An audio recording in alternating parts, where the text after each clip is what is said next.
Onward and upward. I've had a fantasy of climbing a mountain. I'll read a book about those who commit to climbing those tall peaks and think to myself, I could do that. Yep, it's only a fantasy. No way will I ever make it up to the summit of one of those high mountains. No way. My friend Steve Gutzler, on the other hand, has climbed some of those peaks. He recently recounted a time that he and his dad climbed Mount Hood in Oregon to its 11,000-foot summit. Now, Steve, being a leadership expert, quickly related what it takes to climb one of those high peaks to what it takes to lead others toward a goal. Here are some of his observations. First, you start to recognize it takes time. You also realize you have to make sacrifices. He also said you face more than one potential quitting point, but a lot happens when you take on the challenge. Steve recognized that mountain climbing experience builds self-respect. It provides forward momentum for someone, and self-improvement increases along the way. Purpose and fulfillment expand. If you lead an organization, you face virtual mountains almost daily. Do you see that mountain as an obstacle to go around or as a challenge to help you and your organization grow? How you see that mountain determines a lot about you and will determine a lot about how far your ministry will go. Steve Gutzler also talks about the kind of leaders that see such mountains as challenges and how they lead others toward a God-given goal. Among those traits are they visualize the outcome before it happens.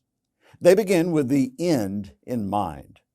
What is the outcome you want to see? Visualize that from the start. Number two, they start working before they know how. Yep. You start out on the journey and then perfect what you do as you go. Number three, they fail fast and fail forward.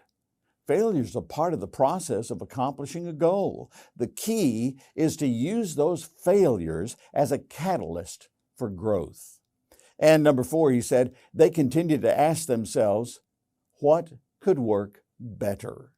Learning from the past and understanding the present, the wise leader looks to the future and seeks to improve. When I was working in television, producing special programs, I was asked, what's the best production you've ever done? My reply was quick, the next one. I wanted to learn from the past and make the new challenge better than the last. You may ask, is that kind of thinking even biblical? Well, let's look once again at what Paul wrote to his friends in Philippi.